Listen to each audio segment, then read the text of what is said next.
Bom dia, 30 de agosto, vamos fazer a nossa análise de mercado agro, milho, soja e boi gordo, tá? E mais antes disso, gostaria de pedir para você curtir o nosso vídeo, seguir o canal, fazer um comentário para que esse vídeo possa chegar a mais pessoas que, assim como você, gosta de fazer o acompanhamento e leitura através dos gráficos para acompanhar e tomar melhor decisão nesses ativos, tá?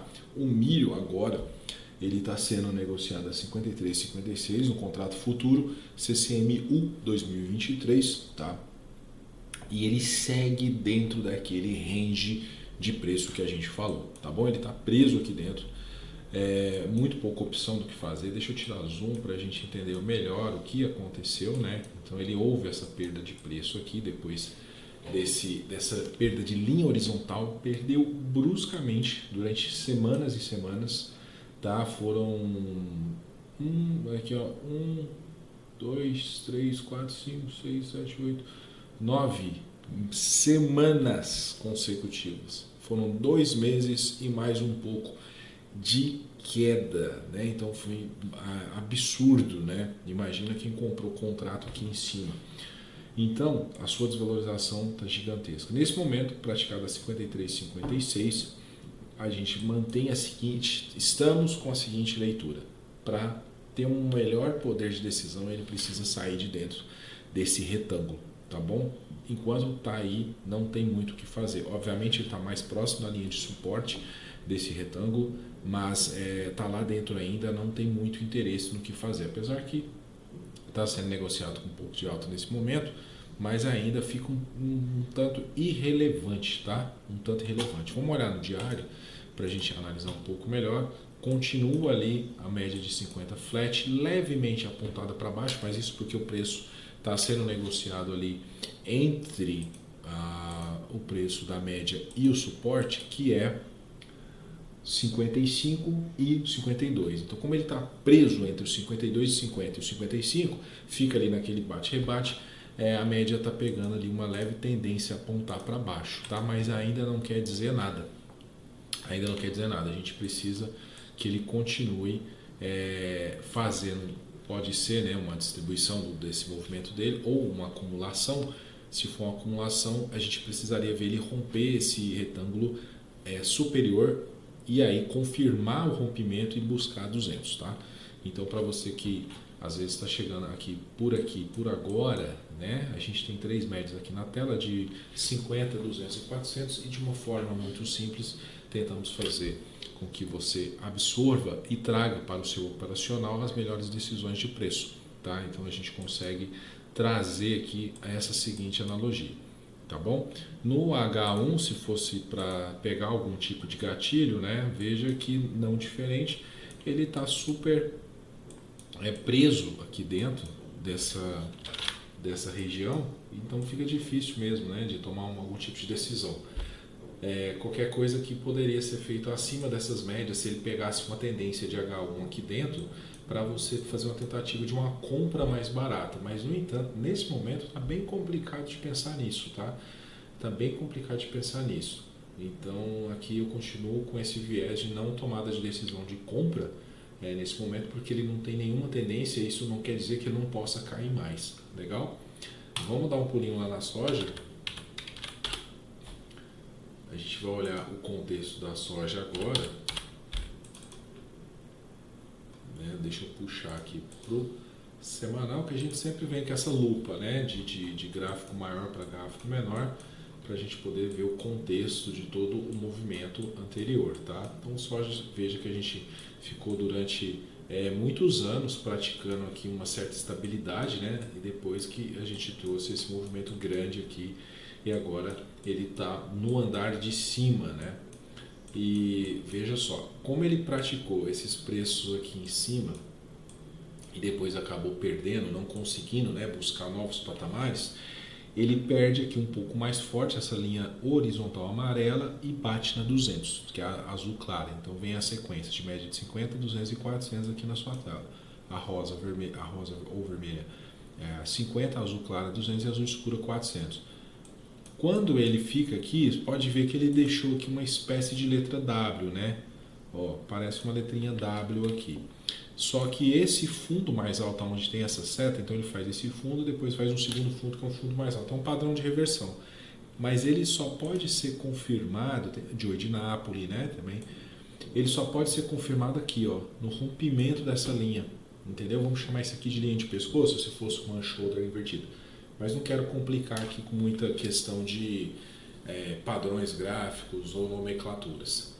Ele está preso à média de 200, a média de 200 está ascendente, e para ele confirmar esse movimento ele precisaria romper essa região laranja que eu desenhei, onde tem essa seta azul. Tá? O que a gente viria de etapas ali para frente? Caso ele fizesse isso, ó, ele buscaria a média de 50. Tá? Agora, a partir da média de 50, como a 50 está direcional para baixo, a gente pode assistir ele bater na 50 e voltar. Ou até mesmo podemos ver que ele pode ficar ali preso esperando essas 50 chegar. Então fica uma região um pouco complicada, né? Eu teria interesse mesmo de compra nesse movimento só se ele rompesse essa linha amarela para buscar 50. Do contrário, do jeito que está aqui agora, não tenho muita vontade, não tem muito porquê se arriscar não. Quando eu vejo isso no diário, ó, né, eu estou um pouco longe das 50 no diário. Essa distância das 50 que gera um desconforto, né? A melhor compra é sempre perto das médias, a melhor venda é sempre perto das médias. Então, nesse momento aqui, ele gera esse pequeno desconforto de estar longe, né?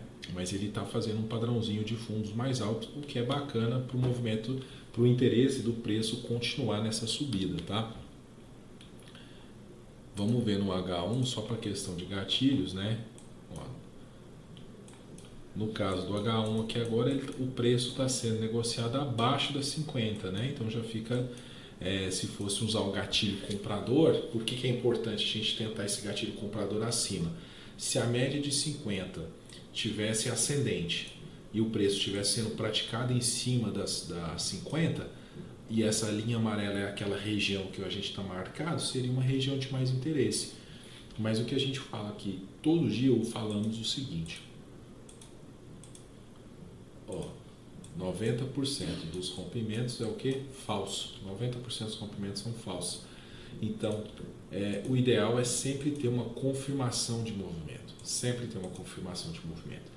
Né? E agora não temos essa confirmação porque o preço está debaixo das 50, preso entre a 200 e a 50, e aí isso faz não gerar muito interesse. Então vamos aguardar, porque o mercado vai trazer novas informações, o mercado muda a todo tempo, e com isso a gente consegue ter uma melhor decisão sobre o que fazer. Tá? Vamos dar uma olhadinha lá no boizinho. Boizinho gordo. Opa, errei.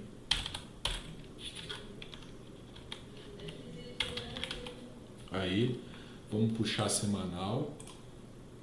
E o que a gente tem aqui no semanal? Esse desenho aqui, olha isso, né? Essa queda infinita que ele teve, ele passou por essa queda absurda, uma distância da média de 50 gigante, só que aqui atrás a gente desenhamos aqui essa região de interesse aqui e marcamos com essas duas linhas amarelas esse range, ou seja, aquela faixa de interesse do preço.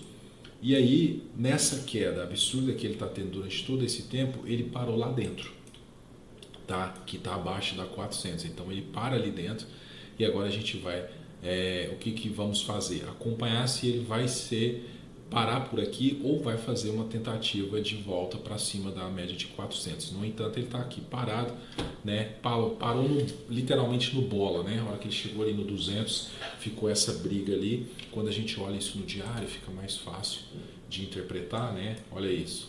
Então aqui, né, muito gap também, abertura de mercado com bastante gap. Olha isso. Então ele está preso aqui dentro, né? E por estar muito longe das 50, olha a distância que ele está das 50.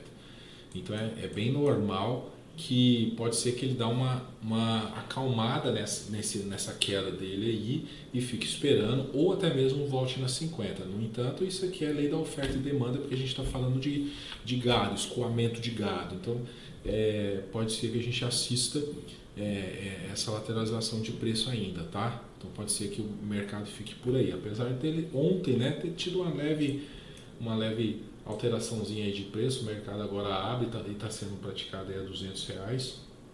e 55 arroba, mas ainda está cedo para pensar numa retomada. Eu precisaria de mais sinais, né?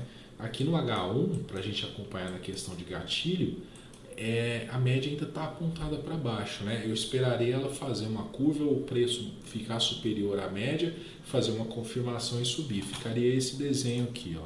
Se a média faz essa curvatura, o preço pratica esse movimento aqui, aí eu teria um interesse melhor de entrada na compra, né? Porque aumentaria a probabilidade dele buscar a média de 200 no H1, que seria a média de 50 lá no diário, né?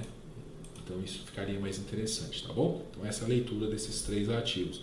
Vamos dar uma olhadinha, que a gente gosta de sempre passar aqui no IBOV